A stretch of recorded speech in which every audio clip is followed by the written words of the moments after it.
രണ്ട് മുയലിൻ്റെ പുറകെ ഓടുന്ന ഒരാൾ ഒന്നിനെയും പിടിക്കില്ല.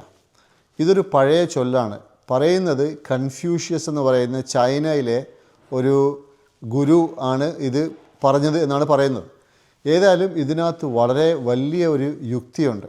ഇപ്പോൾ ബിസിനസ്സുകാർ അവർ രണ്ട് ഡിഫറെൻറ്റ് ബിസിനസ്സിൽ കോൺസെൻട്രേറ്റ് ചെയ്യാൻ ഒരേ സമയത്ത് സമയം ചിലവാക്കിയാൽ രണ്ടിനും ചിലപ്പോൾ നഷ്ടം വരാൻ ചാൻസ് ഉണ്ട്. അതേപോലെ തന്നെ വിദ്യാർത്ഥികൾ പഠനത്തിലും പിന്നെ അതേ സെയിം സമയം തന്നെ വേറെ കാര്യങ്ങളിൽ സമയം ചിലവാക്കിയാൽ ഒരുപക്ഷെ അവരുടെ പഠനത്തിനും ബുദ്ധിമുട്ട് വരും. ഇത് നമ്മുടെ എല്ലാ ലൈഫിലുള്ള എല്ലാ തലത്തിലും നമുക്കിത് അപ്ലൈ ചെയ്യാൻ പറ്റുന്നതാണ്. അപ്പം ഇതിൻ്റെ ബേസിക് എസെൻസ് എന്ന് പറയുന്നത് ഫോക്കസ്. ഏത് ഒരു കാര്യത്തിലാണ് നമ്മൾ ചെയ്യാൻ ഉദ്ദേശിക്കുന്നത്, ഒരു വിജയം ആഗ്രഹിക്കുന്നത്, അതിലേക്ക് ഫോക്കസ് ചെയ്യാന്നുള്ളതാണ് ഏറ്റവും വലിയ വിജയത്തിനുള്ള ഒരു റെസിപ്പി.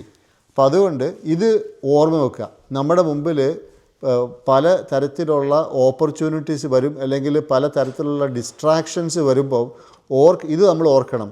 രണ്ട് മുയലിൻ്റെ പുറകെ പോകുന്ന ഒരാൾ ഒന്നിനെയും പിടിക്കില്ല.